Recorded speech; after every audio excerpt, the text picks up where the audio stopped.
expedita de flagrancia por el delito de uso de documento falso y según la Fiscalía la mayoría de los casos se han resuelto con salidas alternas para evitar la realización de un juicio, como lo son conciliaciones y suspensión del proceso a prueba.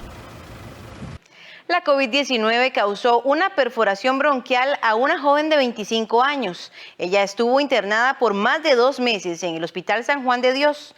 Diana Bustamante estuvo al borde de la muerte. Conozcamos su historia. Muchísimo dolor de cabeza y cuerpo, fiebre, problemas para respirar y mucha tos fueron parte de los primeros síntomas que tuvo Diana Bustamante, una joven de 25 años que se contagió de COVID-19.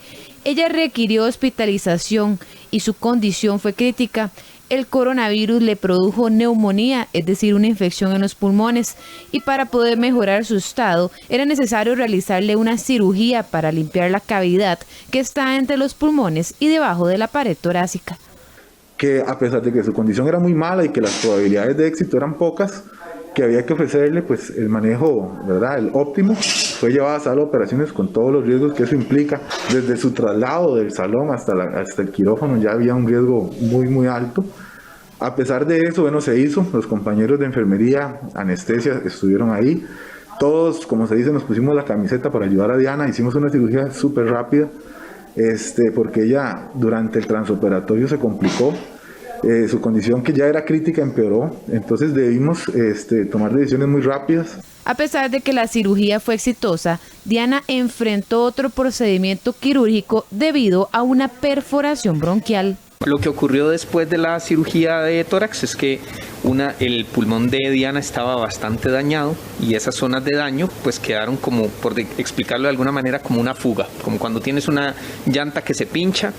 Y los cirujanos en ese momento no podían cerrar la fuga porque el pulmón estaba muy inflamado y en pulmones con mucha inflamación, con proceso infeccioso, no es posible hacer la línea de sutura que ellos utilizan normalmente. Para Bustamante no fue un proceso fácil, pero agradece que hoy puede compartir con su pequeña hija de 6 años. Sinceramente lo que se vive es bastante complicado, ver personas mal, muriendo por la misma situación y uno estar con COVID también. Pero gracias a Dios yo creo que fui bastante fuerte de mente, ¿verdad? A pesar de ver esas situaciones tan difíciles, de ver gente muriendo a cada rato y por COVID y yo teniendo COVID, creo que fui bastante fuerte para poder afrontar esas cosas tan duras. Además de la cirugía, Diana visita el hospital 2 veces por semana para recibir rehabilitación post-COVID por el síndrome de pie caído debido al encamamiento prolongado. En este momento hay 35 pacientes en seguimiento con secuelas por internamiento debido al COVID. Reciben atención domiciliar, virtual y consulta externa. La falta de acceso a la tecnología acentuó las desigualdades educativas del país durante la pandemia. Un año después, las cicatrices continúan marcándose especialmente en las poblaciones más vulnerables, tal y como lo demuestran los propios estudiantes y padres de familia. Esta es la primera entrega de una serie de reportajes especiales sobre la brecha en la educación.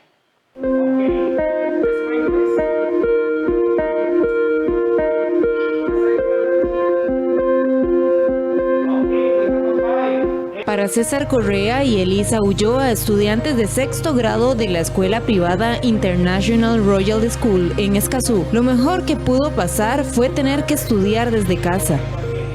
A mí me gustan más las clases virtuales porque es más divertido tener los juegos en la computadora y el vocabulario. Me gusta porque al ser virtual siempre las clases son interactivas, siempre podemos participar. No sé, la diferencia lo que sí se siente que la diferencia es que ves que cuando vamos a escribir en el cuaderno y eso sí es diferente porque antes lo podíamos ver más en grande, ahora lo vemos en pequeño. Pero las clases siempre siguen siendo igual de interactivas, siempre estamos charlando con los otros estudiantes y el profe nos ayuda en todo siempre. El acceso a Internet, dispositivos tecnológicos y saber utilizarlos adecuadamente marcaron una brecha profunda en el proceso educativo durante el primer año de pandemia. Tanto centros educativos privados como el Ministerio de Educación Pública buscaron nuevas estrategias, unos con mayor éxito que otros. El interés en las clases a distancia se logra gracias a la implementación de la virtualidad interactiva. La diferencia es importante y es abismal. La virtualidad es solo cuando estamos uno en la casa o en otro lado y yo acá, pero la virtualidad interactiva significa que a pesar de esa distancia podemos estarnos comunicando en tiempo real y podemos participar de retroalimentación e interactividad a través de plataformas que nos permiten, en el momento en que yo estoy explicándole algo a un alumno, que el alumno lo conteste en tiempo real y que yo lo pueda ver y que yo lo pueda corregir simultáneamente y darle la retroalimentación.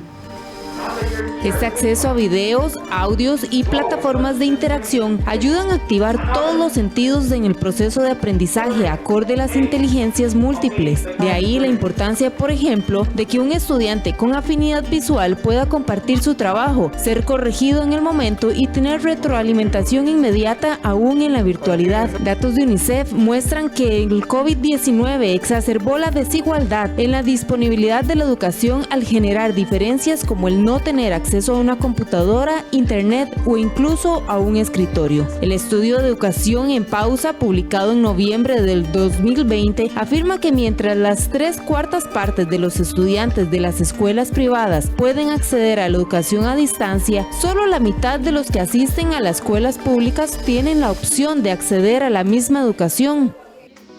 Con la pandemia, el MEP implementó las guías de trabajo autónomo, que permitió a los estudiantes continuar con el proceso educativo. Eso sí, a diferencia de los estudiantes del Royal School, el trabajo se vio acompañado de copias, hojas blancas, mensajes por WhatsApp y conexiones a reuniones en plataformas Teams. Pamela Artavia, madre de una niña de 5 años y otro menor de 4, tuvo que crear una micro sede del kinder de sus hijos en casa y sacar de la manga un título de maestra para lograr que las clases a distancia y las guías de trabajo fueran provechosas.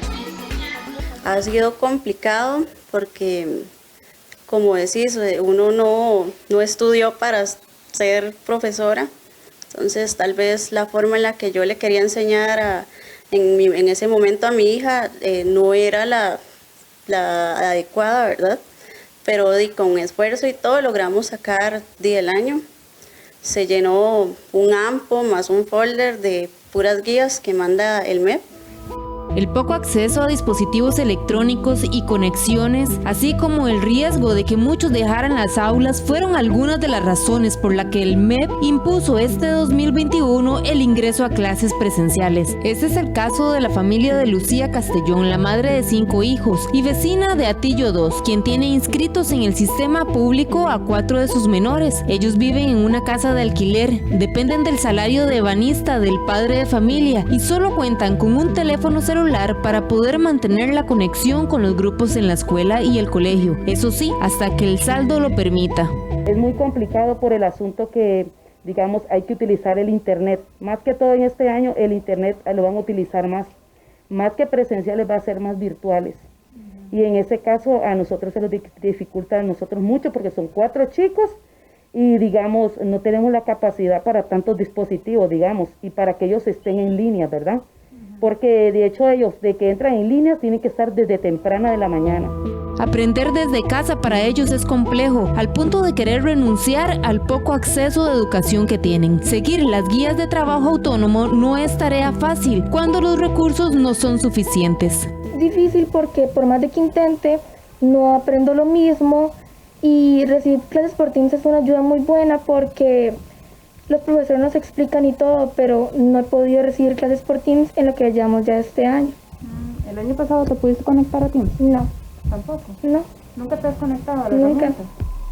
Aunque los profesores no quisieron salir en cámaras, sí aseguraron estar preocupados ante la posible pérdida de los estudiantes que no tienen oportunidades de conectarse, al menos los días de conexión a distancia. La pandemia pues nos dejó en evidencia es que teníamos pues graves problemas en nuestro sistema educativo, problemas no resueltos, ¿verdad? Había una desigualdad importante y preocupante y una lejanía del mundo digital, ¿verdad? Y esto pues ha sido importante porque en esta lejanía del mundo digital, pues los más afectados han sido los sectores más desfavorecidos. La pandemia dejó ver dónde estábamos y esa desigualdad no solo ha quedado expuesta, sino que se ha exacerbado.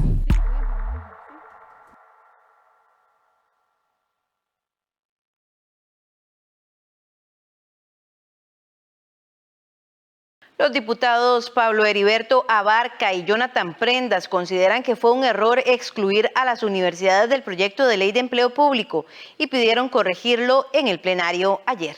Somos distintos, somos universidades públicas, sí, es el factor común, pero los objetivos de cada universidad son distintos.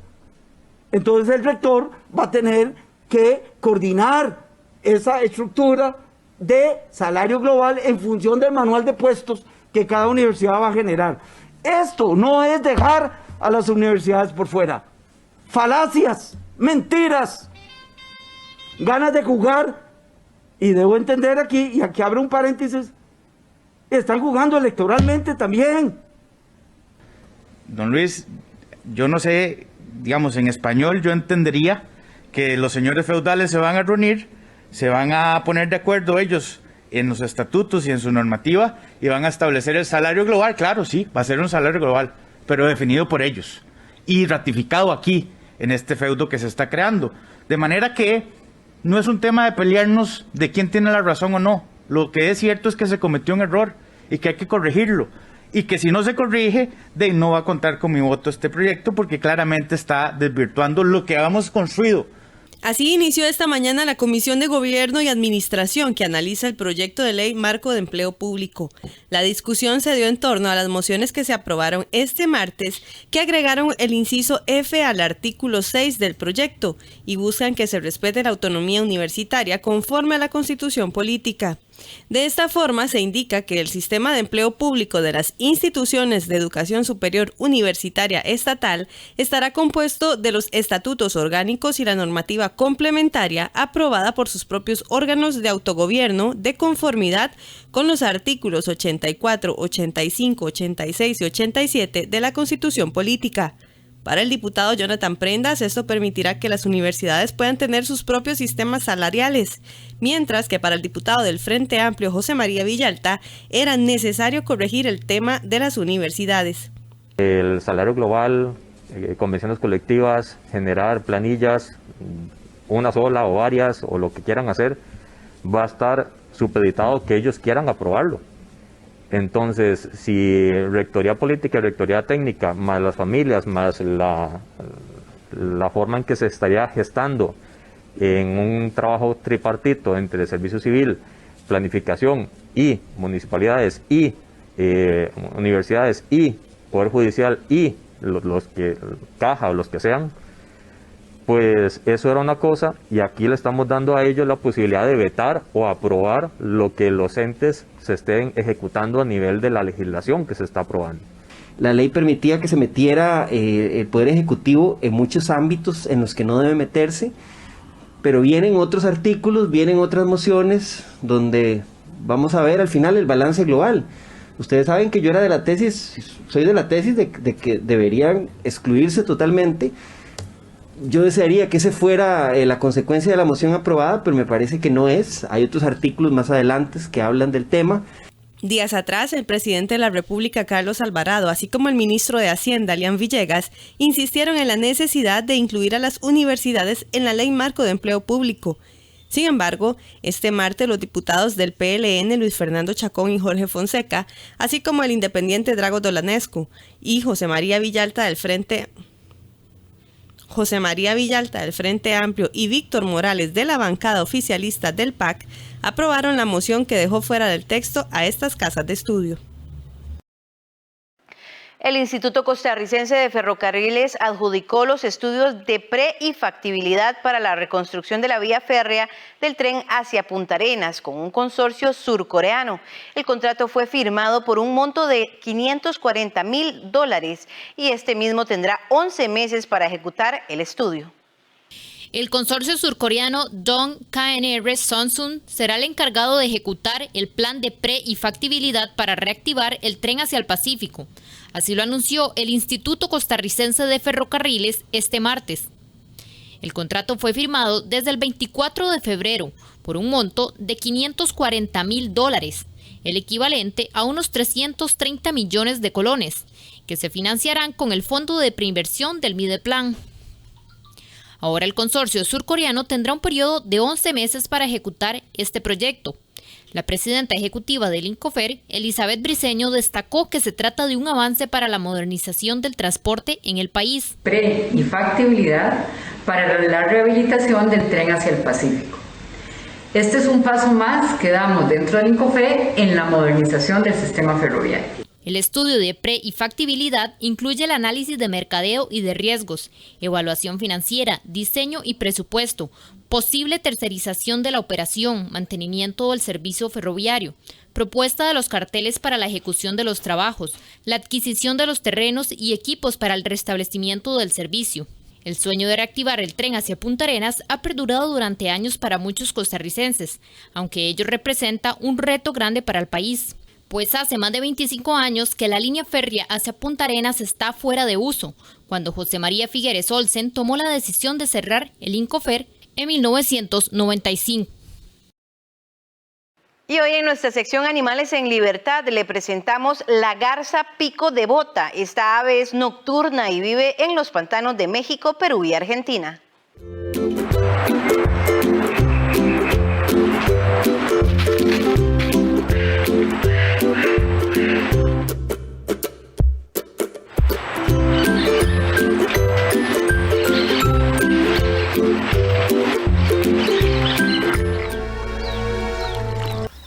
Ponen entre 2 o 3 huevos de color azul muy pálido con finas manchitas café rojizas. Se distribuye desde México hasta el oeste de Ecuador, Bolivia y el norte de Argentina.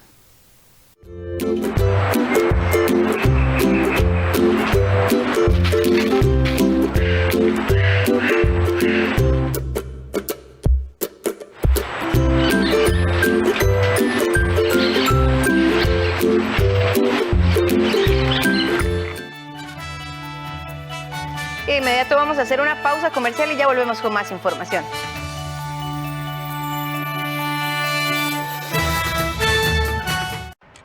Estás muy pensativo. Sí, pensando en mis deudas. El 10 tengo que pagar el carro, el 15 la casa y la tarjeta. Pero hacerlo más fácil. Yo unifiqué mis deudas con el BCR. Ahora pago una sola cuota en una sola fecha y... Un solo banco. Deje de pensar en tantas deudas y unifíquelas en el BCR. Pague menos por mes. Solicite ya su crédito al completar el formulario en bancobcr.com y en la app BCR Móvil. Somos el Banco de Costa Rica. ARECEP lo invita a formar parte del Congreso Virtual de Regulación de los Servicios Públicos. Expertos de Latinoamérica y Europa expondrán retos y oportunidades en estos tiempos donde la regulación de los servicios puede hacer la diferencia. No se lo pierda este jueves 4 de marzo a las 6 de la tarde por 13 Costa Rica Televisión.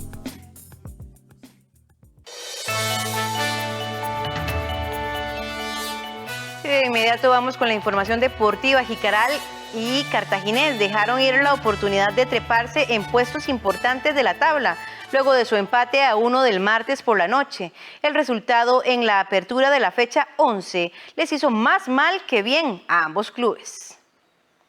Cartaginés y Jicaral se hicieron más daño que bien tras su juego de ayer. Un empate que lejos de beneficiarlos, más bien los dejó a expensas de lo que suceda en el resto de la fecha, que reiniciará este mismo miércoles a las 3 de la tarde cuando Limón reciba la visita del Herediano.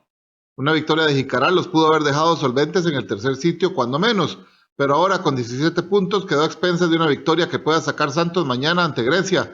Si los santistas ganan por 3 goles o más, le quitarán el tercer lugar. Ahora Cartaginés. Su punto los dejó con 13 unidades y aunque subieron un peldaño en la tabla, siendo de momento quintos, podrían volver a caer varios lugares, ya que incluso Sporting, que es penúltimo, apenas está a 3 puntos abajo. En el mejor de sus escenarios, le serviría que Limón y Herediano igualen esta tarde, que Grecia caiga ante Santos, que Guadalupe pierda ante la Juelense y San Carlos contra el Saprissa. Solo con esa mezcla salvaría su posición 5 para seguir en competencia por la clasificación. Para hoy los 4 juegos serán Limón Herediano, Sporting Pérez Celedón, Guadalupe Alajuelense, Saprissa San Carlos, y se cerrará mañana la fecha número 11 con el juego Grecia Santos. Marcel Hernández se convirtió en el 7º extranjero en la historia de Alajuelense en anotar 3 goles en un solo duelo el domingo anterior ante Sporting FC, lo cual es un récord del cual presumen pocos en el equipo manudo. Marcel Hernández necesitó menos de una vuelta para hacerse notar como goleador en Alajuelense y poner su nombre en los libros de actas y pergaminos históricos de los arietes foráneos de la institución. El cubano, con su triplete del domingo anterior ante Sporting, se convirtió en el 7º delantero extranjero en hacer 3 goles en un solo partido con los manudos en el torneo tico en toda la historia. El detalle sobresalen algunos nombres como el del catracho Roger Rojas, quien lo consiguió en 2 ocasiones, o el del también hondureño Emil Martínez, quien ha sido el único en conseguir ese registro fuera de casa. Los demás 6, incluido el antillano, lograron el récord jugando en el Morera Soto. La siguiente es la lista de los extranjeros con tripletes en Alajuelense. El primero de ellos fue el alemán Heinrich Neukirch el 19 de noviembre de 1967. Su víctima fue el Orión. Pasaron prácticamente 30 años para que el eslovaco Josef Miso lograra la misma dosis ante Goicoechea. El 12 de marzo del 2006 el hondureño Emil Martínez lo hizo ante Carmelita. El 19 de septiembre del 2013 fue otro catracho, Jerry Palacios, y esta vez ante el cartaginés. El mexicano Juan de Dios Hernández hizo 3 goles ante la Universidad de Costa Rica el 11 de septiembre del 2016. También en septiembre, pero un día 9, en el 2018, la víctima de Roger Rojas, el catracho, fue el herediano.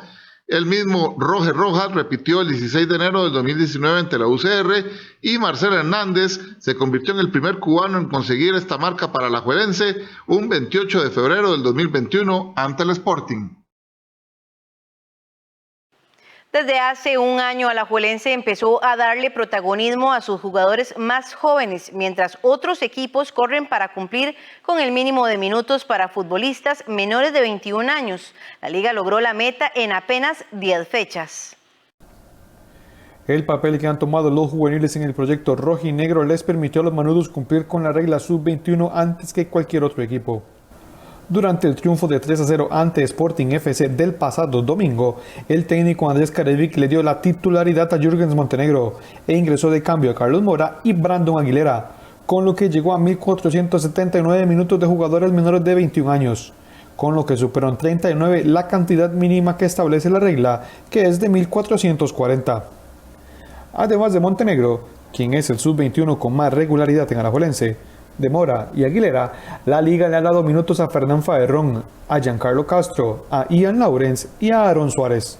La verdad que estamos muy contentos en la institución por el potencial de nuestra gente joven, seguir trabajando con ellos, seguir potenciándolo, que es nuestra responsabilidad, y también es muy importante nuestros jugadores de jerarquía que van acompañando a esos chicos que le están exigiendo, que están respondiendo. Y bueno, creo que eso no solo para nuestra institución, sino también para el fútbol nacional, muy importante para aportar a las selecciones sub-17, sub-20, la olímpica, que fueron 8 jugadores nuestros, la mayor. El segundo equipo con más minutos es Sporting. Detrás se ubican Limón, Herediano y San Carlos. Una situación opuesta vive Municipal Grecia. En el caso de los griegos, el técnico Gilberto Martínez solo le ha confiado 120 minutos a sus juveniles. José Rodolfo Alfaro con 64 y Jexy Jarquín Ramos con 56 tienen a Grecia en una situación compleja, ya que en lo que resta del torneo deberá usar a su sub-21 por aproximadamente 110 minutos por juego. De lo contrario será sancionado con 3 puntos. El jugador de Saprissa Jordi Evans y el florense Orlando Galo son los juveniles con más minutos en el certamen. Después de que en la asamblea de presidentes del martes no se estableciera ninguna modificación sobre el descenso, el equipo de Sporting solicitará una nueva reunión con los jerarcas, donde insistirá en que se cambie o se congele el descenso del Clausura 2021. Aunque Julián Solano dejó claro en la conferencia posterior a la asamblea de este martes que no considera que existen argumentos para que se pida una nulidad del descenso como lo está haciendo Sporting FC, el equipo josefino solicitará una nueva asamblea, una estatutaria, para que sean los presidentes de los clubes quienes decidan sobre este tema. El criterio de la UNAFUT, no el criterio de la UNAFUT, el criterio de Julián Solano y de su asesor, Sergio Rivera, establecían que el orden del día no se podía ver lo del tema de congelar el descenso. Nuestro criterio era opuesto y diferente, porque el orden del día era muy claro en cuanto a conocer y resolver la solicitud de Sporting. Sin embargo, ni siquiera se nos dejó votar y se optó, tomamos la decisión al final para después de una larga discusión, tomamos la decisión como club de volver a solicitar o de realizar una solicitud, pero ya que se haga por medio de los presidentes y así quitarle la autoridad que al menos tenía ayer el señor presidente de la UNAFUT. El detalle de esto es que debe haber unanimidad al respecto, es decir, los 12 presidentes de los clubes de la primera división deben de estar de acuerdo con que se congele el descenso, lo que dejaría el próximo torneo con hasta 14 equipos, ya que el ascenso no puede congelarse. Otra de las interrogantes del jerarca de UNAFUT es ¿por qué en el momento en el que se definió el formato completo del torneo no se consideró que podría pasar algo como lo que vive el Sporting? En ese momento estuvieron todos los presidentes de acuerdo, aunque según Adolfo Hernández, asesor legal del equipo josefino, según las actas de esa asamblea, solo estuvieron presentes 11 jerarcas, ya que ellos aún no estaban afiliados a la UNAFUT, por lo que se seguirá insistiendo. Y si los presidentes no llegan a un acuerdo, irán por todas las vías legales posibles. Existen demasiados errores en la forma de que se realizaron las asambleas que dieron origen al campeonato e inclusive a otras reformas de estatutos y la reestructuración del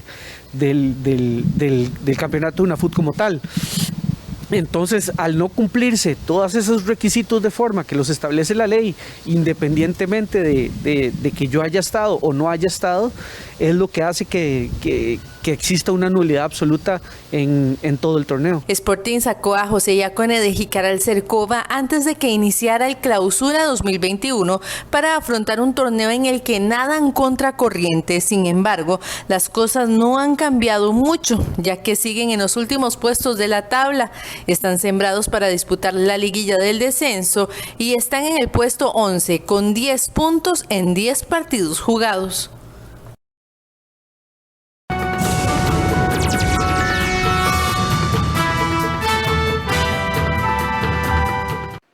Un artefacto explosivo estalló este miércoles cerca de un centro de diagnóstico de COVID-19 sin dejar heridos en Países Bajos, donde la instauración de un toque de queda provocó a finales de enero los disturbios más graves en el país en décadas.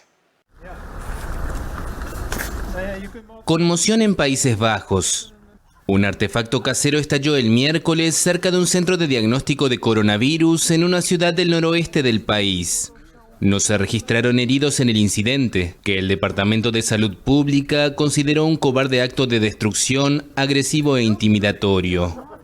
Bovenkapsel se sitúa en una región neerlandesa que sufre actualmente uno de los brotes más graves, con 81 contagios por cada 100.000 habitantes, el triple de la media nacional. En enero se incendió un centro de diagnóstico en la localidad de Urk, situada en una región próxima, cuando entró en vigor el toque de queda contra la pandemia. El llamado Cinturón de la Biblia neerlandés en el centro del país registra una larga tradición antivacunas entre los protestantes conservadores. Allí se originaron a finales de enero los disturbios que sacudieron al país durante varios días, con choques entre agentes antidisturbios y manifestantes en Ámsterdam y en otras ciudades como Rotterdam, donde hubo saqueos. Un sismo de intensidad 6.3 se registró este miércoles cerca de la ciudad griega de Larisa, cuyos habitantes salieron a la calle asustados por el temblor. Temblor en el centro de Grecia. Según el Servicio Geológico de Estados Unidos, tuvo una intensidad de 6.3. El Observatorio Geodinámico de Atenas indicó que el epicentro se situó 21 kilómetros al sur de la localidad de Elazona, cerca de Larisa, y a 350 kilómetros de Atenas. Las ciudades de Damasi, Mesohori y Tirnavos, donde se encuentra una importante falla geológica, son las más afectadas, con edificios dañados y desplome de estructuras. Las autoridades locales evalúan ahora el alcance de los daños. Grecia está cruzada por importantes fallas y aquí los terremotos son frecuentes, sobre todo en el mar. Brasil volvió a registrar el mayor número de muertes diarias a causa del coronavirus desde el inicio de la emergencia sanitaria, con un récord de 1.641 fallecidos en 24 horas. Los hospitales brasileños colapsados por la pandemia. Este martes, Brasil volvió a registrar el mayor número de muertos diarios a causa de la enfermedad desde el inicio de la emergencia sanitaria, con un récord de 1.641 fallecidos en 24 horas. En Brasil, con más de 200 millones de habitantes, han muerto el último mes y medio más de 1.000 personas diarias por coronavirus. En Sao Paulo, el estado brasileño más afectado, hubo 468 muertes, más de 10.000 nuevas infecciones. Es donde hay un mayor número de hospitalizaciones en las unidades de cuidados intensivos. El coordinador de la plataforma de seguimiento de COVID-19, Wallace Casaca, aseguró que Brasil se dirige a una tragedia. João Doria, gobernador del estado, se refirió a un refuerzo para evitar el colapso del sistema sanitario, pero añadió que es necesario que la población cumpla su papel en esta lucha. Hay varios estados en los que las UCIs están en situación crítica, con una tasa de ocupación que va de más del 70% a más del 100%, como es el caso de Porto Alegre. En la ciudad de Río de Janeiro, los hospitales también están colapsados. El martes, las UCI estaban al 89% de su capacidad, pero en el estado en general la situación no es tan grave como en muchos otros. La Cámara de Diputados de Brasil aprobó este martes un proyecto de ley que autoriza a los estados y municipios brasileños y a las empresas privadas del país a comprar sus propias vacunas contra la COVID-19. El texto ya había sido aprobado por el Senado y depende ahora de la sanción del presidente Jair Bolsonaro. Las empresas y los gobiernos regionales y municipales están autorizados a adquirir por su cuenta los antígenos, siempre y cuando las vacunas hayan recibido el aval de la agencia reguladora para su uso definitivo o en modo de emergencia. Una lucha contra el tiempo y contra una variante del virus detectada en el estado de Amazonas y que, según los virólogos, es probablemente más transmisible, ataca fuertemente el sistema inmunológico y, en consecuencia, es más patógena. La enfermera Maripaz Herreros administró la primera vacuna contra la COVID-19 en Chile el 24 de diciembre. 2 meses después, ha inyectado más de 2.000 en una campaña que ubica al país como líder en América Latina, con 3,5 millones de personas que han percibido al menos una dosis. En la víspera de Navidad, la enfermera chilena María Paz Herreros protagonizó un momento histórico al administrar la primera vacuna contra el COVID-19 en su país, ahora convertido en líder de vacunación en América Latina. Yo en realidad me enfoqué en hacer el mejor proceso dentro de las instrucciones que me había entregado el ministerio. En realidad no estuve como conectada a las redes sociales ni a la televisión, solamente estuve enfocada en comenzar este proceso de la mejor forma y empezar ya a dar la cobertura para toda la población. Chile ha sido uno de los países más afectados por la pandemia en América Latina, con más de 820.000 contagios y 20.000 fallecidos confirmados.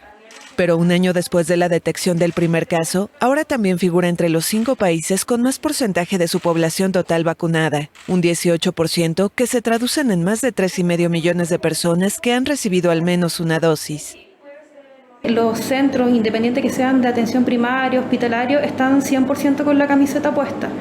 ¿Ya? Entonces no nos ha temblado el brazo al que nos digan mañana tienen que vacunar 3.000 personas, 1.000 personas, entonces todos estamos al pie del cañón inmunizando.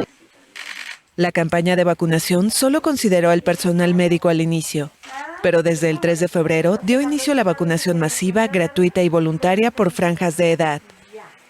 Estoy contenta porque ya tengo la vacuna que tanto quería ponérmela yo. Así que va a poder salir porque no salgo ni a la puerta afuera, porque estoy encerrada que no me dejan salir a ninguna parte. Las autoridades chilenas afirman que ya se alcanzó a casi un cuarto de la población susceptible de ser vacunada, que excluye a menores de 16 años, mujeres embarazadas y lactantes, además de un grupo que no quiere vacunarse, aunque el rechazo se mantiene en menos del 20% en promedio. El objetivo es tener 15 millones de personas vacunadas antes del 30 de junio. El rápido proceso de vacunación se basa en haber contado con los recursos para comprar las dosis y una probada estrategia de distribución gracias a una red de salud pública primaria con historia desde los años 50 en campañas de inmunización de envergadura. Este equipo es un equipo muy bueno, es muy fusionado. Hay un gran trabajo en equipo para lograr el objetivo que nos planteamos desde el comienzo. Chile contó con una ventaja más. Sus 29 acuerdos con 65 economías mundiales. Con una estrategia diversificada, embajadores, ministros y el propio presidente Sebastián Piñera se involucraron en las negociaciones para compra de vacunas, que significaron un desembolso de casi $300 millones. Una decena de manifestantes pro democracia murieron en Birmania a manos de las fuerzas de seguridad que siguen usando munición real para reprimir estas protestas. Miércoles sangriento en Birmania. Una decena de manifestantes pro democracia murieron a manos de las fuerzas de seguridad, que siguen usando munición real para reprimir estas protestas. Entre cortes de internet y olas de detenciones, la junta militar sigue intentando asfixiar a sus detractores, desde el golpe de estado que derrocó a principios de febrero al gobierno civil de Aung San Suu Kyi. La dirigente, que continúa detenida en un lugar secreto, enfrenta 4 cargos, entre ellos incitación a desórdenes públicos. Al expresidente de la República Win Myint, que ya fue acusado de no respetar las restricciones vinculadas con la pandemia, se le acusa ahora de violar la Constitución. Por su parte, 6 periodistas birmanos fueron acusados de violar una ley de orden público recientemente modificada por la Junta, que abarca a todo aquel que cause miedo en la población, difunda información falsa o incite a la desobediencia y la deslealtad de los funcionarios. Pese a todo, los birmanos siguen saliendo a las calles para reclamar la marcha de los generales golpistas y la liberación de cientos de encarcelados en las últimas semanas. El ejército, que sigue ignorando las condenas internacionales, no reconoce el resultado de las elecciones en noviembre en las que se impuso el partido de Suu Kyi y prometió la celebración de nuevos comicios. De inmediato hacemos otra pausa comercial y ya volvemos con más información.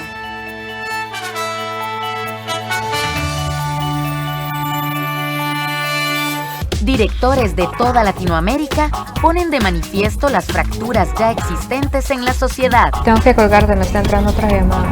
Ya sé que te duele. ¿Qué fue de tu vida? ¿Por fin alguien te pudo aguantar? Cine en cortos, el jueves a las 9 de la noche, aquí en 13, Costa Rica Televisión. En nuestro espacio Cine Retrospectivo, no decirle que estás enamorada de mí. Cuando me recupere una pata, me voy de acá. Presentamos historias de personajes que viven encerrados en instituciones de reclusión y buscan distintas salidas a la asfixia que los rodea. Fortalezas. Este martes a las 9 de la noche, aquí en 13, Costa Rica Televisión.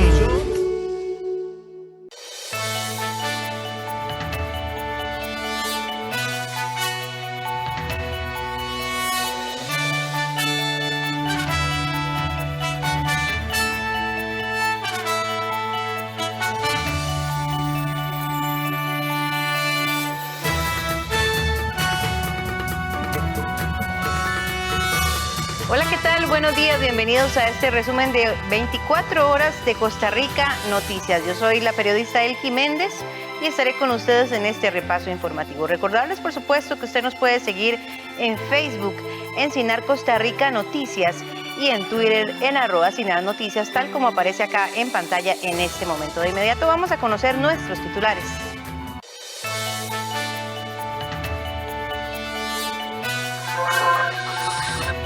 Representantes de turismo y salud se encuentran preocupados ante el aumento de casos de pruebas falsas de COVID-19 para poder salir del país. Autoridades mantuvieron una reunión con laboratorios privados para aumentar los estándares de seguridad. La falta de acceso a la tecnología acentuó las desigualdades educativas del país durante la pandemia. En esta edición, un trabajo especial. Diputados consideran que fue un error excluir a las universidades del proyecto de ley de empleo público y pidieron corregirlo. Brasil volvió a registrar el mayor número de muertos diarios a causa del coronavirus.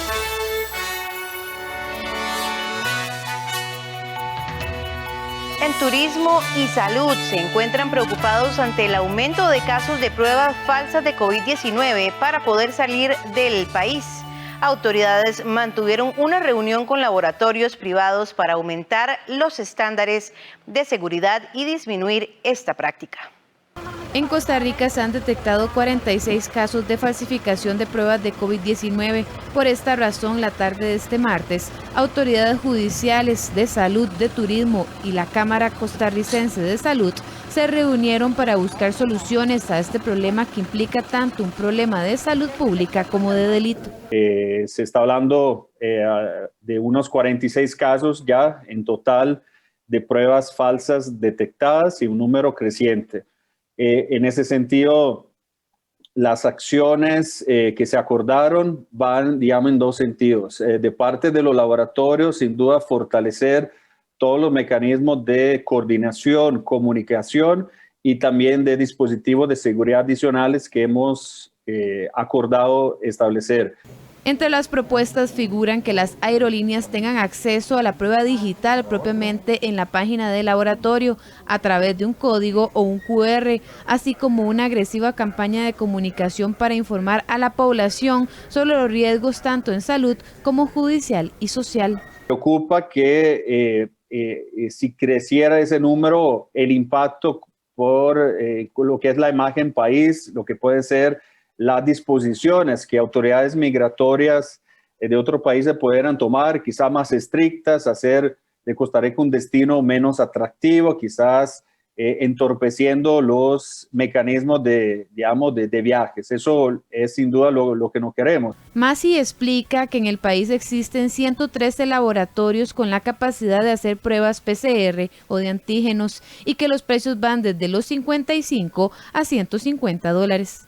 En cuanto a costos, las pruebas PCR, el costo recomendado por parte de la Cámara es de $100 cuando la muestra es tomada en un punto de muestra del Gran Área Metropolitana y un máximo de $150 cuando es tomada en zonas fuera del Gran Área Metropolitana por todo el tema de traslado de muestra y traslado de personal.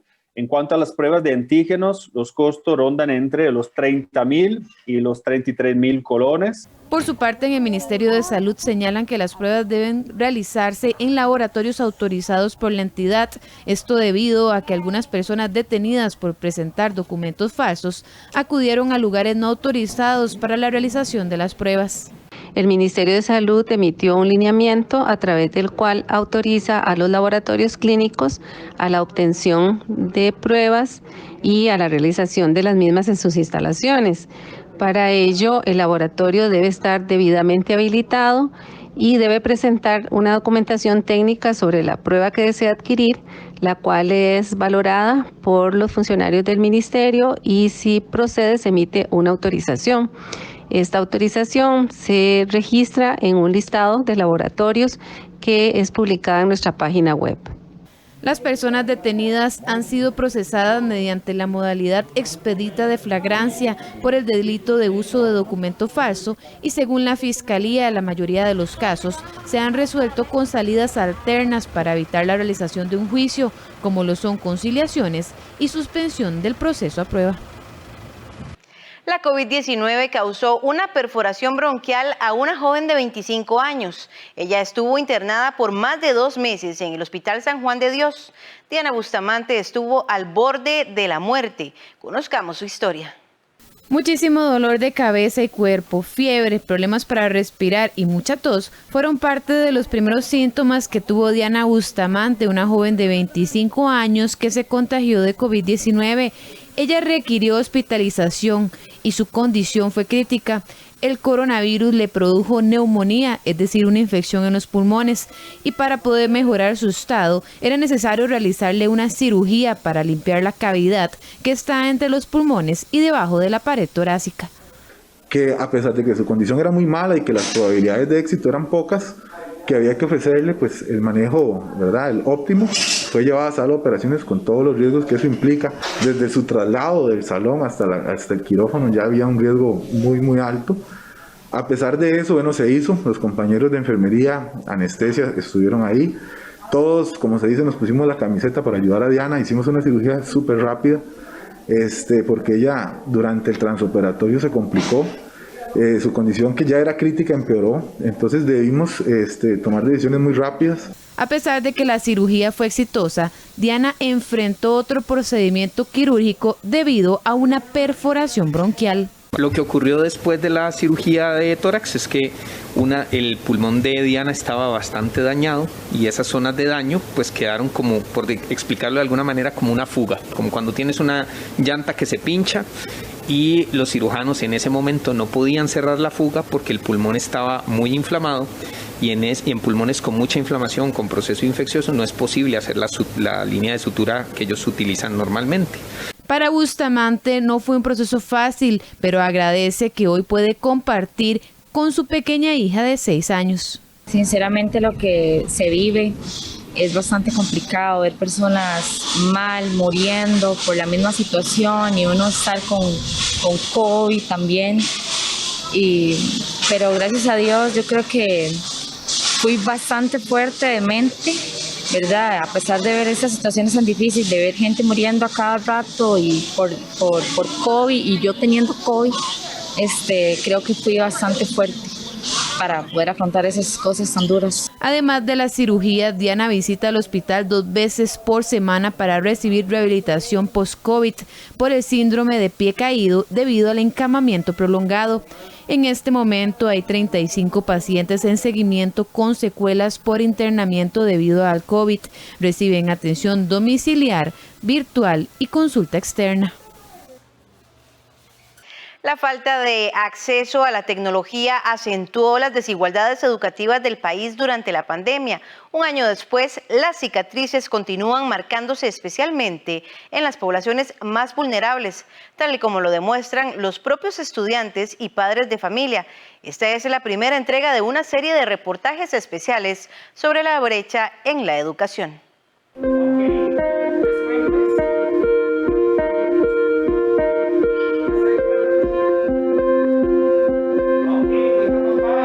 Para César Correa y Elisa Ulloa, estudiantes de 6º grado de la escuela privada International Royal School en Escazú, lo mejor que pudo pasar fue tener que estudiar desde casa.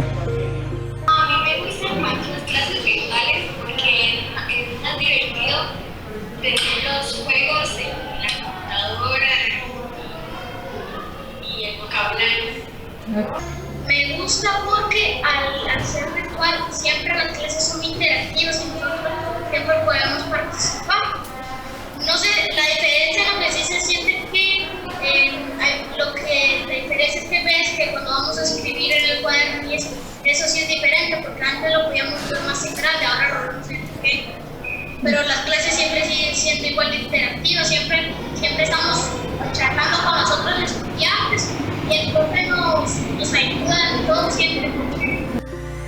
El acceso a Internet, dispositivos tecnológicos y saber utilizarlos adecuadamente marcaron una brecha profunda en el proceso educativo durante el primer año de pandemia. Tanto centros educativos privados como el Ministerio de Educación Pública buscaron nuevas estrategias, unos con mayor éxito que otros. El interés en las clases a distancia se logra gracias a la implementación de la virtualidad interactiva. La diferencia es importante y es abismal. La virtualidad es solo cuando estamos uno en la casa o en otro lado y yo acá, pero la virtualidad interactiva significa que a pesar de esa distancia podemos estarnos comunicando en tiempo real y podemos participar de retroalimentación e interactividad a través de plataformas que nos permiten, en el momento en que yo estoy explicándole algo a un alumno, que el alumno lo conteste en tiempo real y que yo lo pueda ver y que yo lo pueda corregir simultáneamente y darle la retroalimentación. Este acceso a videos, audios y plataformas de interacción ayudan a activar todos los sentidos en el proceso de aprendizaje acorde a las inteligencias múltiples. De ahí la importancia, por ejemplo, de que un estudiante con afinidad visual pueda compartir su trabajo, ser corregido en el momento y tener retroalimentación inmediata aún en la virtualidad. Datos de UNICEF muestran que el COVID-19 exacerbó la desigualdad en la disponibilidad de la educación al generar diferencias como el no tener acceso a una computadora, internet o incluso a un escritorio. El estudio de Educación en Pausa, publicado en noviembre del 2020, afirma que mientras las 3/4 partes de los estudiantes de las escuelas privadas pueden acceder a la educación a distancia, solo la mitad de los que asisten a las escuelas públicas tienen la opción de acceder a la misma educación. Con la pandemia, el MEP implementó las guías de trabajo autónomo, que permitió a los estudiantes continuar con el proceso educativo. Eso sí, a diferencia de los estudiantes del Royal School, el trabajo se vio acompañado de copias, hojas blancas, mensajes por WhatsApp y conexiones a reuniones en plataformas Teams. Pamela Artavia, madre de una niña de 5 años y otro menor de 4, tuvo que crear una micro sede del kinder de sus hijos en casa y sacar de la manga un título de maestra para lograr que las clases a distancia y las guías de trabajo fueran provechosas. Ha sido complicado porque, como decís, uno no estudió para ser profesora, entonces tal vez la forma en la que yo le quería enseñar en ese momento a mi hija no era la adecuada, ¿verdad? Pero con esfuerzo y todo logramos sacar el año. Se llenó un AMPO más un folder de puras guías que manda el MEP.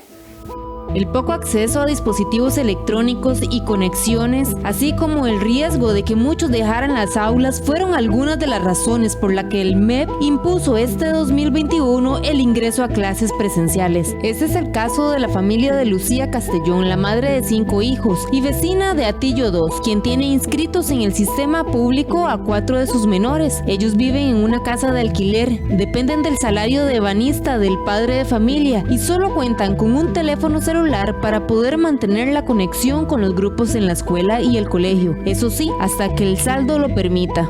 Es muy complicado por el asunto que, digamos, hay que utilizar el internet. Más que todo en este año, el internet lo van a utilizar más que presenciales, va a ser más virtuales. Y en ese caso a nosotros se nos dificulta mucho porque son 4 chicos y, digamos, no tenemos la capacidad para tantos dispositivos, digamos, y para que ellos estén en línea, ¿verdad? Porque de hecho ellos, de que entran en línea, tienen que estar desde temprana de la mañana. Aprender desde casa para ellos es complejo, al punto de querer renunciar al poco acceso de educación que tienen. Seguir las guías de trabajo autónomo no es tarea fácil cuando los recursos no son suficientes. Difícil porque por más de que intente, no aprendo lo mismo y recibir clases por Teams es una ayuda muy buena porque los profesores nos explican y todo, pero no he podido recibir clases por Teams en lo que llevamos ya este año. ¿El año pasado te pudiste conectar a Teams? No. ¿Tampoco? No. ¿Nunca te has conectado a la Nunca. herramienta? Aunque los profesores no quisieron salir en cámaras, sí aseguraron estar preocupados ante la posible pérdida de los estudiantes que no tienen oportunidades de conectarse, al menos los días de conexión a distancia. La pandemia pues nos dejó en evidencia es que teníamos pues graves problemas en nuestro sistema educativo, problemas no resueltos, ¿verdad? Había una desigualdad importante y preocupante y una lejanía del mundo digital, ¿verdad? Y esto pues ha sido importante porque en esta lejanía del mundo digital pues los más afectados han sido los sectores más desfavorecidos. La pandemia dejó ver dónde estábamos y esa desigualdad no solo ha quedado expuesta, sino que se ha exacerbado.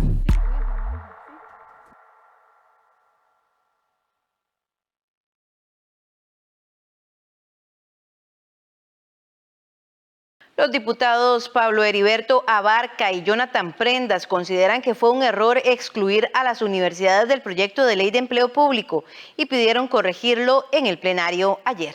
Somos distintos, somos universidades públicas, sí, es el factor común, pero los objetivos de cada universidad son distintos. Entonces el rector va a tener que coordinar esa estructura de salario global en función del manual de puestos que cada universidad va a generar. Esto no es dejar a las universidades por fuera. Falacias, mentiras, ganas de jugar, y debo entender aquí, y aquí abro un paréntesis, están jugando electoralmente también. Don Luis, yo no sé, digamos, en español yo entendería que los señores feudales se van a reunir, se van a poner de acuerdo ellos en los estatutos y en su normativa y van a establecer el salario global. Claro, sí, va a ser un salario global, pero definido por ellos y ratificado aquí en este feudo que se está creando. De manera que no es un tema de pelearnos de quién tiene la razón o no. Lo que es cierto es que se cometió un error y que hay que corregirlo. Y que si no se corrige, no va a contar con mi voto este proyecto porque claramente está desvirtuando lo que habíamos construido.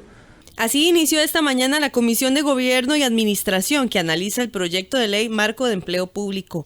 La discusión se dio en torno a las mociones que se aprobaron este martes que agregaron el inciso F al artículo 6 del proyecto y buscan que se respete la autonomía universitaria conforme a la Constitución política. De esta forma se indica que el sistema de empleo público de las instituciones de educación superior universitaria estatal estará compuesto de los estatutos orgánicos y la normativa complementaria aprobada por sus propios órganos de autogobierno de conformidad con los artículos 84, 85, 86 y 87 de la Constitución política. Para el diputado Jonathan Prendas, esto permitirá que las universidades puedan tener sus propios sistemas salariales, mientras que para el diputado del Frente Amplio, José María Villalta, era necesario corregir el tema de las universidades. El salario global, convenciones colectivas, generar planillas, una sola o varias, o lo que quieran hacer, va a estar supeditado que ellos quieran aprobarlo. Entonces, si rectoría política y rectoría técnica, más las familias, más la forma en que se estaría gestando en un trabajo tripartito entre servicio civil, planificación y municipalidades y universidades y poder judicial y los que caja o los que sean, pues eso era una cosa, y aquí le estamos dando a ellos la posibilidad de vetar o aprobar lo que los entes se estén ejecutando a nivel de la legislación que se está aprobando. La ley permitía que se metiera el Poder Ejecutivo en muchos ámbitos en los que no debe meterse, pero vienen otros artículos, vienen otras mociones donde vamos a ver al final el balance global. Ustedes saben que yo era de la tesis, soy de la tesis de que deberían excluirse totalmente. Yo desearía que ese fuera la consecuencia de la moción aprobada, pero me parece que no es. Hay otros artículos más adelante que hablan del tema. Días atrás, el presidente de la República, Carlos Alvarado, así como el ministro de Hacienda, Lian Villegas, insistieron en la necesidad de incluir a las universidades en la Ley Marco de Empleo Público. Sin embargo, este martes los diputados del PLN, Luis Fernando Chacón y Jorge Fonseca, así como el independiente Drago Dolanescu y José María Villalta del Frente Amplio y Víctor Morales de la bancada oficialista del PAC aprobaron la moción que dejó fuera del texto a estas casas de estudio. El Instituto Costarricense de Ferrocarriles adjudicó los estudios de pre y factibilidad para la reconstrucción de la vía férrea del tren hacia Punta Arenas con un consorcio surcoreano. El contrato fue firmado por un monto de $540,000 y este mismo tendrá 11 meses para ejecutar el estudio. El consorcio surcoreano Dong KNR Samsung será el encargado de ejecutar el plan de pre y factibilidad para reactivar el tren hacia el Pacífico. Así lo anunció el Instituto Costarricense de Ferrocarriles este martes. El contrato fue firmado desde el 24 de febrero por un monto de $540,000, el equivalente a unos 330 millones de colones, que se financiarán con el Fondo de Preinversión del Mideplan. Ahora el consorcio surcoreano tendrá un periodo de 11 meses para ejecutar este proyecto. La presidenta ejecutiva del INCOFER, Elizabeth Briceño, destacó que se trata de un avance para la modernización del transporte en el país. Pre y factibilidad para la rehabilitación del tren hacia el Pacífico. Este es un paso más que damos dentro del INCOFER en la modernización del sistema ferroviario. El estudio de pre y factibilidad incluye el análisis de mercadeo y de riesgos, evaluación financiera, diseño y presupuesto, posible tercerización de la operación, mantenimiento del servicio ferroviario, propuesta de los carteles para la ejecución de los trabajos, la adquisición de los terrenos y equipos para el restablecimiento del servicio. El sueño de reactivar el tren hacia Punta Arenas ha perdurado durante años para muchos costarricenses, aunque ello representa un reto grande para el país, pues hace más de 25 años que la línea férrea hacia Punta Arenas está fuera de uso, cuando José María Figueres Olsen tomó la decisión de cerrar el Incofer en 1995. Y hoy en nuestra sección Animales en Libertad le presentamos la garza pico de bota. Esta ave es nocturna y vive en los pantanos de México, Perú y Argentina.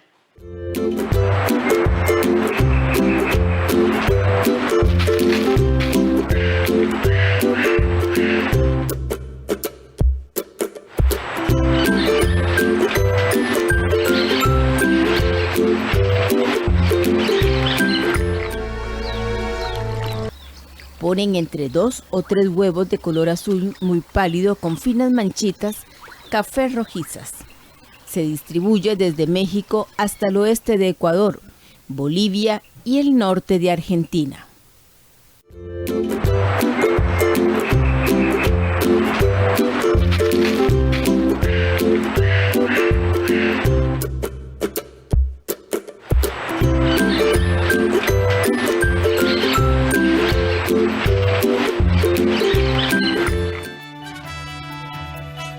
De inmediato vamos a hacer una pausa comercial y ya volvemos con más información.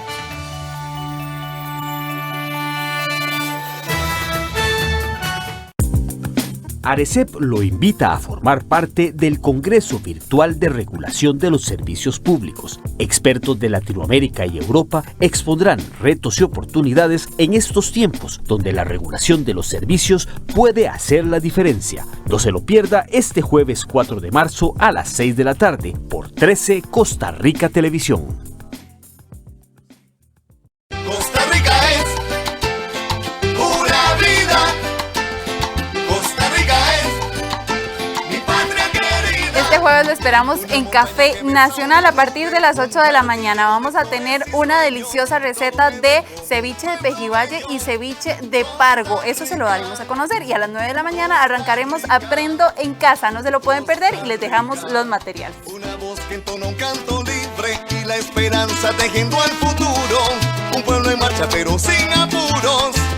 Costa Rica, Costa Rica, Costa Rica se aleja y los Dinamata se quiebra. Porque aquí estamos.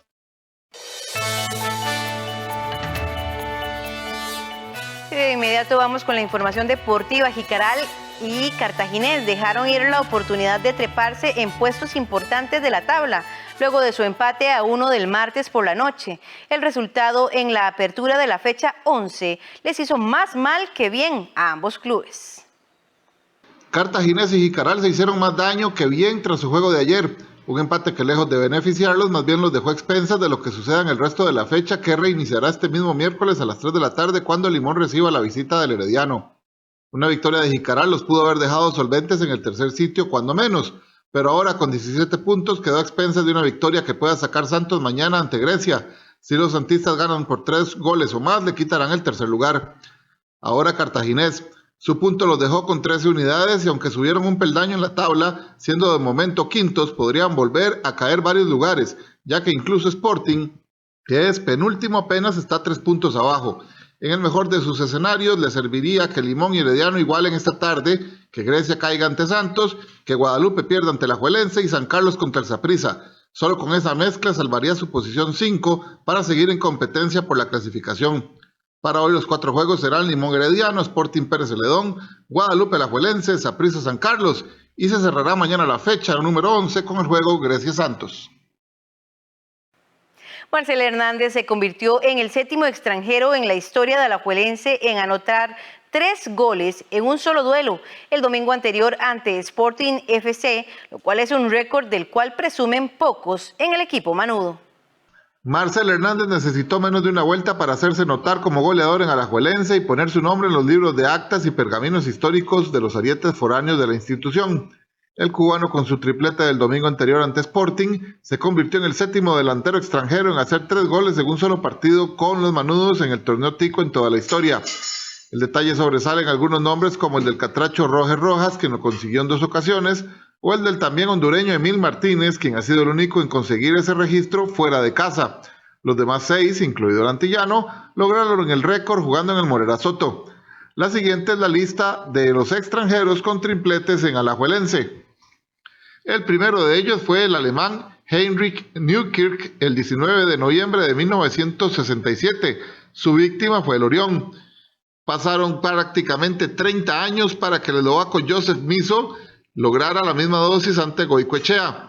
El 12 de marzo del 2006 el hondureño Emil Martínez lo hizo ante Carmelita. El 19 de septiembre del 2013 fue otro catracho, Jerry Palacios, y esta vez ante el cartaginés. El mexicano Juan de Dios Hernández hizo 3 goles ante la Universidad de Costa Rica el 11 de septiembre del 2016. También en septiembre, pero un día 9, en el 2018, la víctima de Roger Rojas, el catracho, fue el herediano. El mismo Roger Rojas repitió el 16 de enero del 2019 ante la UCR y Marcelo Hernández se convirtió en el primer cubano en conseguir esta marca para la Alajuelense un 28 de febrero del 2021 ante el Sporting.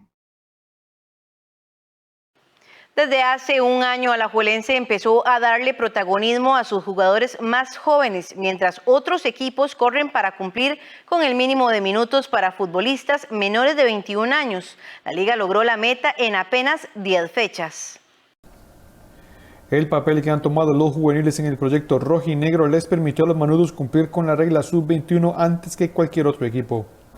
Durante el triunfo de 3-0 ante Sporting FC del pasado domingo, el técnico Andrés Carevic le dio la titularidad a Jürgens Montenegro e ingresó de cambio a Carlos Mora y Brandon Aguilera, con lo que llegó a 1.479 minutos de jugadores menores de 21 años, con lo que superó en 39 la cantidad mínima que establece la regla, que es de 1.440. Además de Montenegro, quien es el sub-21 con más regularidad en Alajuelense, de Mora y Aguilera, la liga le ha dado minutos a Fernán Faerrón, a Giancarlo Castro, a Ian Lawrence y a Aaron Suárez. La verdad que estamos muy contentos en la institución por el potencial de nuestra gente joven, seguir trabajando con ellos, seguir potenciándolo, que es nuestra responsabilidad, y también es muy importante nuestros jugadores de jerarquía que van acompañando a esos chicos que le están exigiendo, que están respondiendo. Y bueno, creo que eso no solo para nuestra institución, sino también para el fútbol nacional, muy importante para aportar a las selecciones sub-17, sub-20, la olímpica, que fueron 8 jugadores nuestros, la mayor. El segundo equipo con más minutos es Sporting. Detrás se ubican Limón, Herediano y San Carlos. Una situación opuesta vive Municipal Grecia. En el caso de los griegos, el técnico Gilberto Martínez solo le ha confiado 120 minutos a sus juveniles.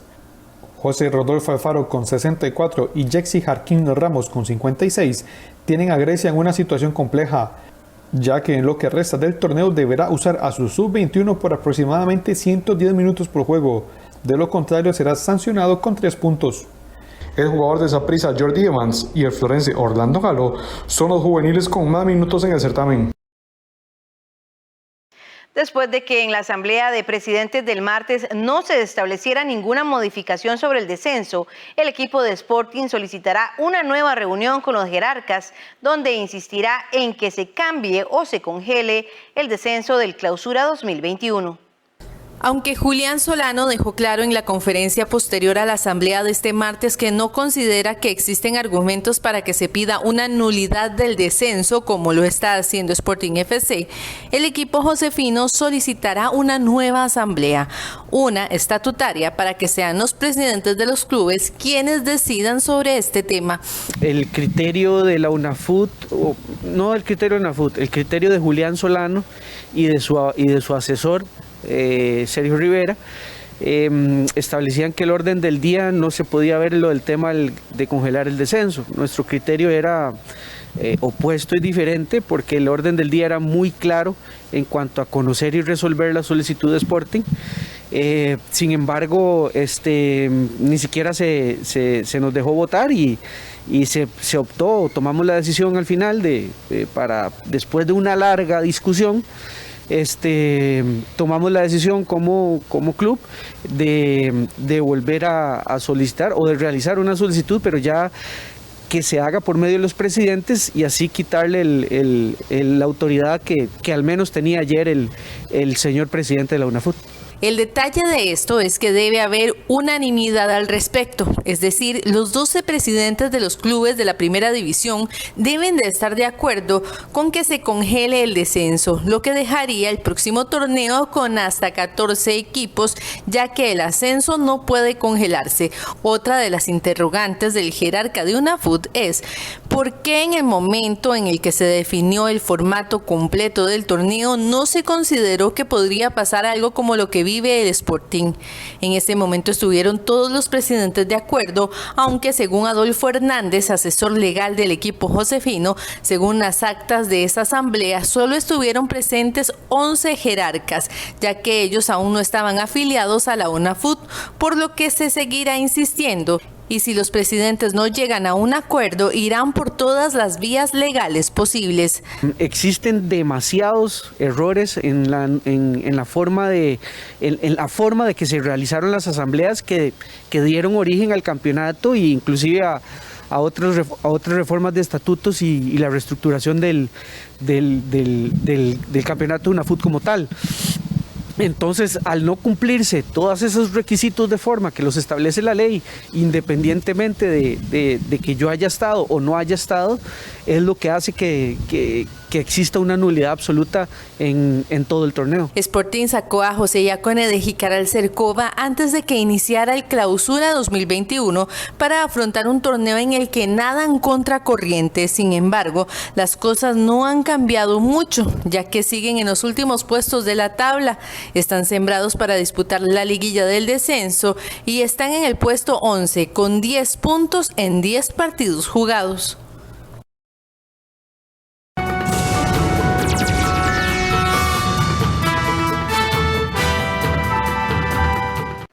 Un artefacto explosivo estalló este miércoles cerca de un centro de diagnóstico de COVID-19 sin dejar heridos en Países Bajos, donde la instauración de un toque de queda provocó a finales de enero los disturbios más graves en el país en décadas. Conmoción en Países Bajos. Un artefacto casero estalló el miércoles cerca de un centro de diagnóstico de coronavirus en una ciudad del noroeste del país. No se registraron heridos en el incidente, que el Departamento de Salud Pública consideró un cobarde acto de destrucción, agresivo e intimidatorio. Bovenkapsel se sitúa en una región neerlandesa que sufre actualmente uno de los brotes más graves, con 81 contagios por cada 100.000 habitantes, el triple de la media nacional. En enero se incendió un centro de diagnóstico en la localidad de Urk, situada en una región próxima, cuando entró en vigor el toque de queda contra la pandemia. El llamado Cinturón de la Biblia neerlandés en el centro del país registra una larga tradición antivacunas entre los protestantes conservadores. Allí se originaron a finales de enero los disturbios que sacudieron al país durante varios días, con choques entre agentes antidisturbios y manifestantes en Ámsterdam y en otras ciudades como Rotterdam, donde hubo saqueos. Un sismo de intensidad 6.3 se registró este miércoles cerca de la ciudad griega de Larisa, cuyos habitantes salieron a la calle asustados por el temblor. Temblor en el centro de Grecia. Según el Servicio Geológico de Estados Unidos, tuvo una intensidad de 6.3. El Observatorio Geodinámico de Atenas indicó que el epicentro se situó 21 kilómetros al sur de la localidad de Elasona, cerca de Larisa, y a 350 kilómetros de Atenas. Las ciudades de Damasi, Mesohori y Tirnavos, donde se encuentra una importante falla geológica, son las más afectadas, con edificios dañados y desplome de estructuras. Las autoridades locales evalúan ahora el alcance de los daños. Grecia está cruzada por importantes fallas y aquí los terremotos son frecuentes, sobre todo en el mar. Brasil volvió a registrar el mayor número de muertes diarias a causa del coronavirus desde el inicio de la emergencia sanitaria, con un récord de 1.641 fallecidos en 24 horas. Los hospitales brasileños colapsados por la pandemia. Este martes, Brasil volvió a registrar el mayor número de muertos diarios a causa de la enfermedad desde el inicio de la emergencia sanitaria, con un récord de 1.641 fallecidos en 24 horas. En Brasil, con más de 200 millones de habitantes, han muerto el último mes y medio más de 1.000 personas diarias por coronavirus. En Sao Paulo, el estado brasileño más afectado, hubo 468 muertes, más de 10.000 nuevas infecciones. Es donde hay un mayor número de hospitalizaciones en las unidades de cuidados intensivos. El coordinador de la plataforma de seguimiento de COVID-19, Wallace Casaca, aseguró que Brasil se dirige a una tragedia. João Doria, gobernador del estado, se refirió a un refuerzo para evitar el colapso del sistema sanitario, pero añadió que es necesario que la población cumpla su papel en esta lucha. Hay varios estados en los que las UCIs están en situación crítica, con una tasa de ocupación que va de más del 70% a más del 100%, como es el caso de Porto Alegre.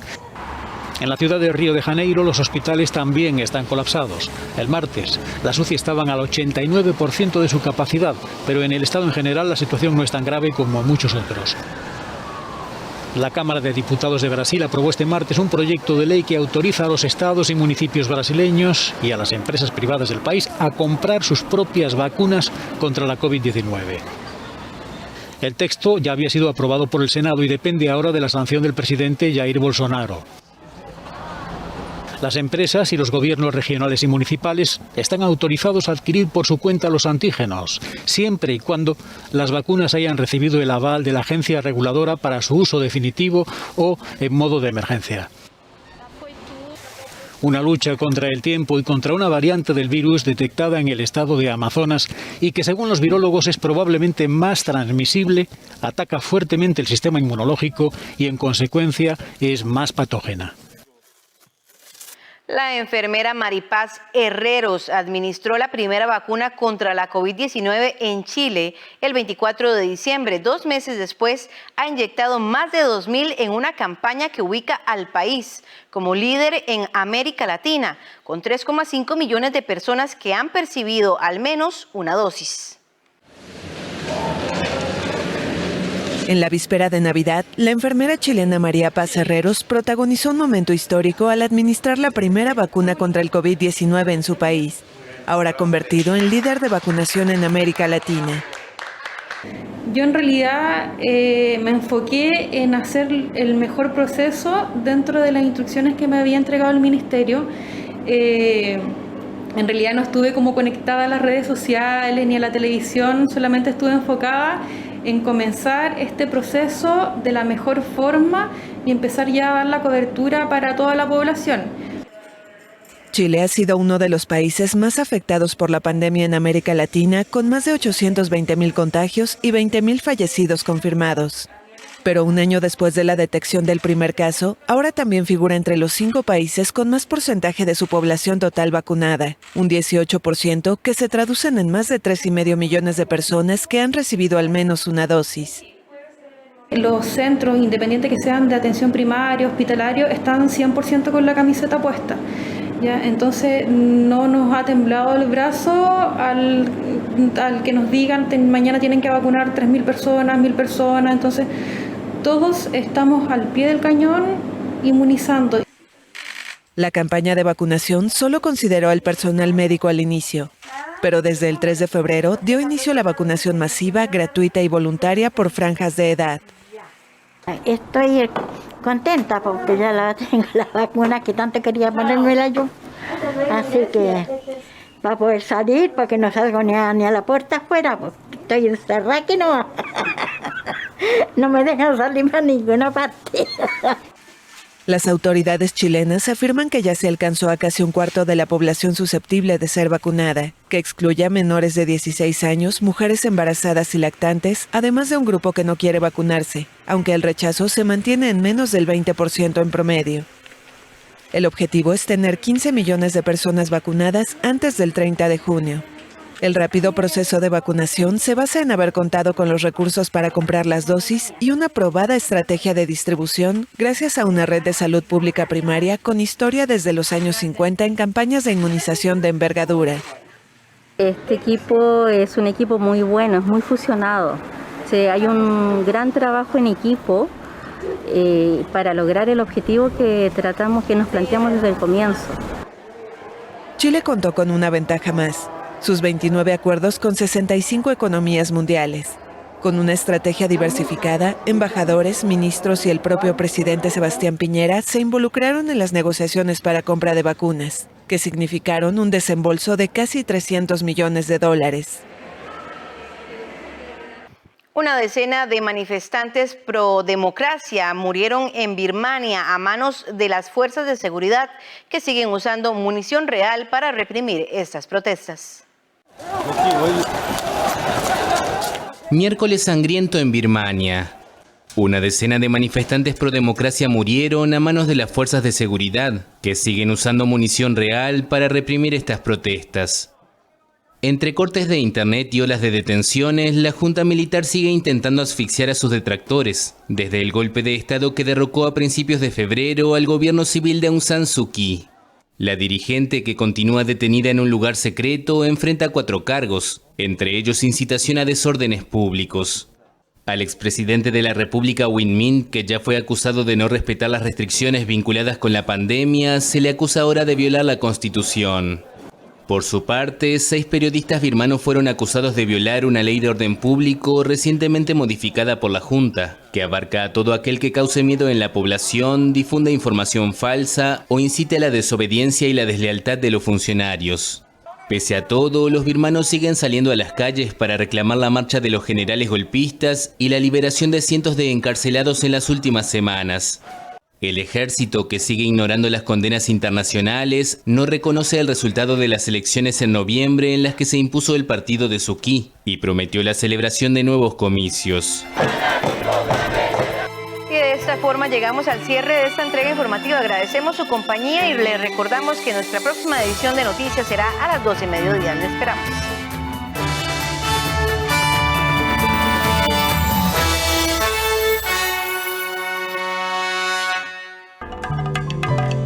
Las vidas de Nina y Damián se cruzan. Hola, Nina. Hola. Ambos se unen por recuperar las fábricas en crisis. Estamos preocupadas. Somos gente humilde, no podemos pasar tanto tiempo sin llevar plata a casa. Y buscarán sostener la dignidad del trabajo a todos los obreros. Usted pretende que nosotros vamos a trabajar sin cobrar un peso de lo que nos deben. Fábricas Tandil. Todos los viernes a las 10 de la noche. Aquí en 13, Costa Rica Televisión.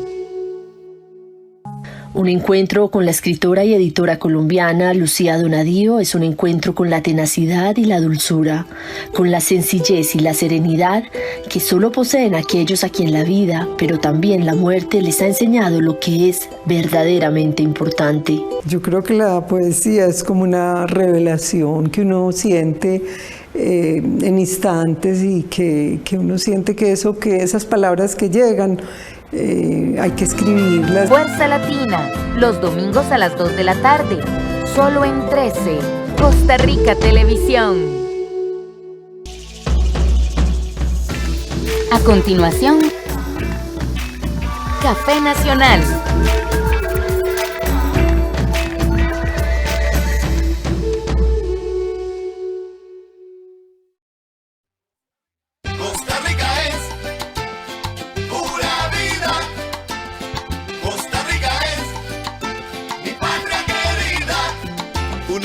Que besa una nube, un jardín lleno de flores y sueños, todo un Edén con un pueblo bello, Costa Rica. 8:00 de la mañana, gracias por acompañarnos en este Café Nacional. Llegamos a jueves 4 de marzo de 2021 y para nosotros es un gusto, como todas las mañanas, recibirlos